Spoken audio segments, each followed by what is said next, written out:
Merhabalar. Bugün sizlerle elimde görmüş olduğunuz bu değişik arabayı boyayacağız. Bu karşımıza kendisi çıktı.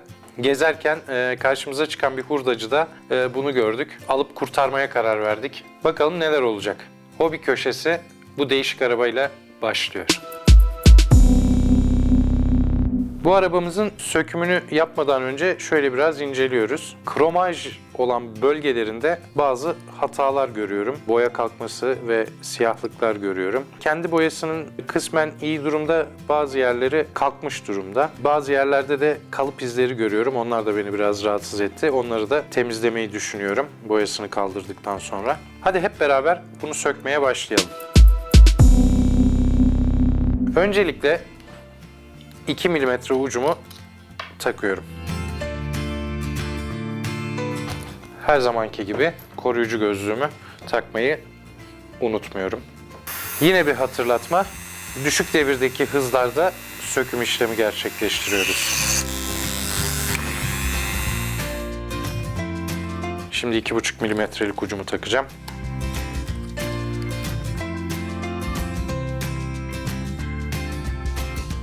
Küçük bir tornavida yardımıyla çapakları temizliyorum. Daha rahat açılabilmesi için.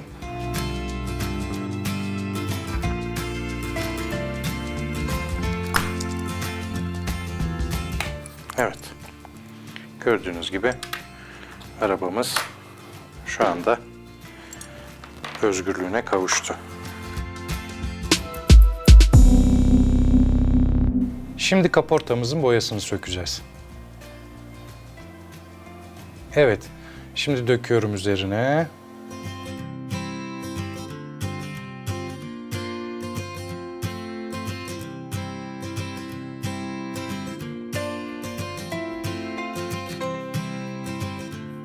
Artık yıkayabiliriz. Önce bol suyla durulama işlemi yapacağız. Sonra da bulaşık deterjanıyla yıkama işlemi yapacağız.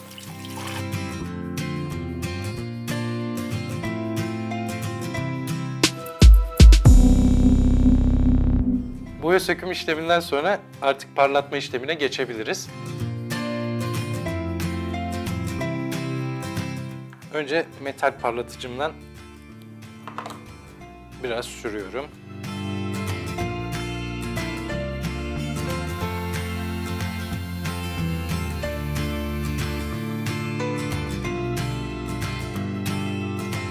Biraz yüksek bir devirde tekrarlıyorum. Parlatma işlemimiz sona erdi. Şimdi sıra arabamızı boyaya hazırlamada. Öncelikle herhangi bir yerinde çapak kalmış mı, kalıntı boya olmuş mu onlara bakıyorum. Gayet düzgün şekilde boyalarımız çıkmış gözüküyor. Şimdi boyamı hazırlayacağım. Boyamıza uygun bir inceltici kullanmamız gerekiyor. Benim boyam, astar boyam, enamel bazlı olduğu için selülozik tiner kullanıyorum. Sizin boyanızın türüne göre siz de alkol, su, bu tarz incelticiler kullanabilirsiniz.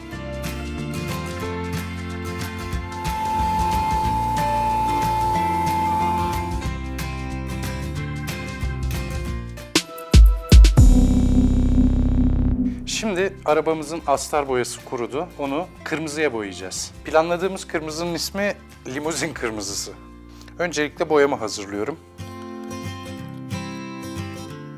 Boyamızı 2 kat şeklinde uygulayacağız. Su bazlı boya kullandığım için inceltmek için alkol kullanıyorum.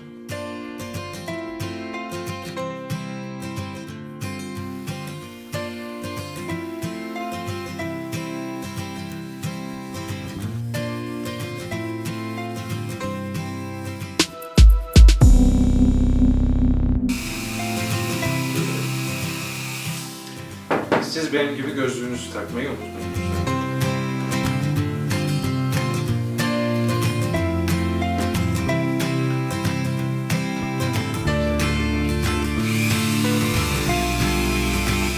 Parlatma işlemimizin sonuna geldik. Şimdi astar boyamızı atacağız. Bu kromajlı bir yapıya sahip olduğu için siyah parlak bir astar boya ve daha sonra üzerine krom rengi bir boya atacağız. Tabii boyamıza geçmeden önce boyamızı iyice bir çalkalıyoruz. İkinci kat astar boyamız da kurudu. Artık krom boyamızı atabiliriz. Yine boyamızı güzelce çalkalıyoruz.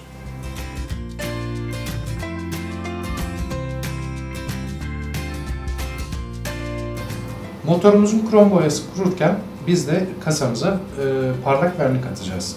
2 ölçek vernik, bir ölçek sertleştirici şeklinde kullanılıyor.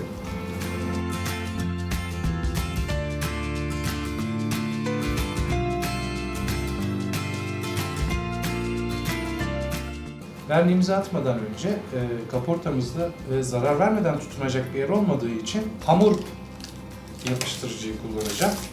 Bu hamur yapıştırıcılar daha sonra sökülürken zarar vermiyorlar.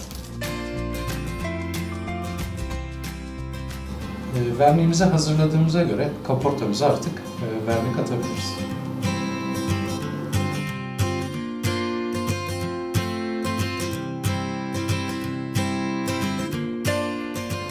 Arabamızın parlak verniğini attık, kurumasını beklerken şimdi arabamızın alt tarafı ile ilgili çalışmalarımızı yapacağız. Bu noktada baktığım zaman aslında tekerleklerimiz oldukça iyi durumda. Ama görmüş olduğunuz parlak mor rengi jantlar maalesef yeni rengimizle uyumlu olmadığından dolayı lastikleri tekrar boyamaya karar verdim. Öncelikle lastiklerimi söküyorum.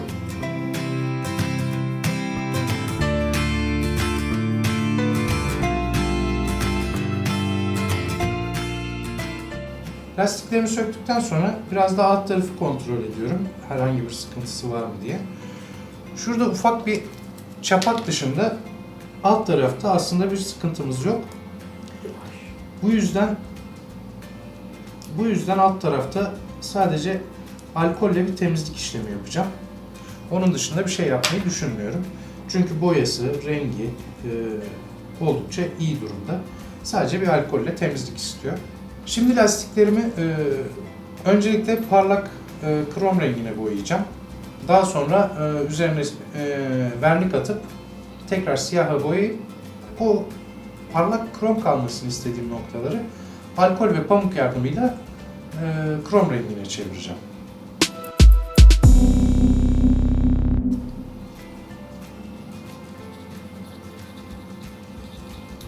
Eski bir fırçayla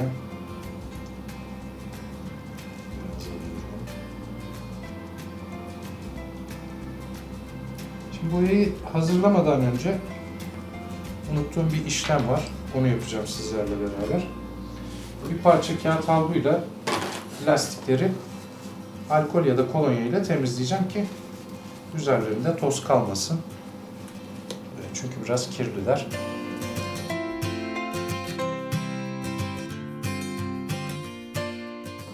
İnceltirken çok iyi karıştırmanız gerekiyor. Yoksa airbrush'ınızda tıkanabilir.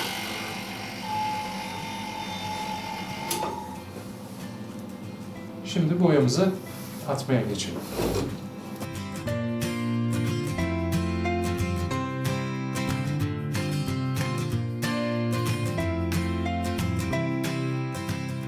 Önceki bölümden de hatırlayacağınız üzere selülozik vernik kullanıyoruz. Selülozik parlak vernik kullanıyoruz. Bunun sebebi üstüne atacağımız siyah boyadan sonra alkolle bir temizleme işlemi yapacağız. Bu temizleme işlemi sırasında o vernik selülozik olduğu için alkolden etkilenmiyor ve alttaki boyanın kalkmasını engelliyor. Böylece sanki iki renkli bir boya varmış gibi oluyor orada.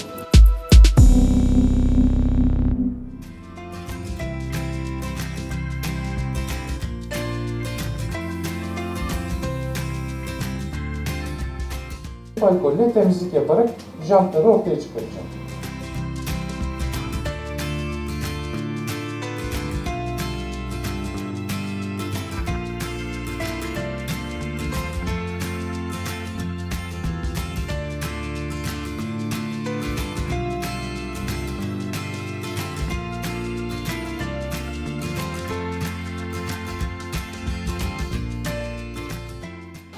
Evet, boyalarımız ve verniğimiz kurudu. Şimdi arabamızı topluyoruz. Yalnız bu aracımızda dikkat etmemiz gereken bir nokta var. Biliyorsunuz bunu özel bir krom boyayla boyamıştık. Onun için buna elle dokunmuyoruz. Bir eldiven giyiyoruz, yoksa kararma yapıyor.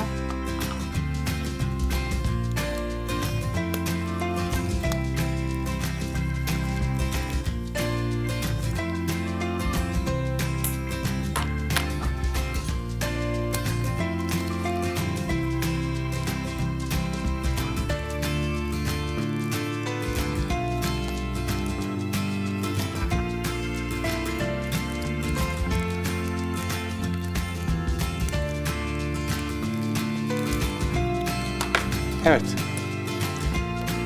Arabamızı toplamış olduk. Sonraki programda görüşmek üzere. Hoşça kalın.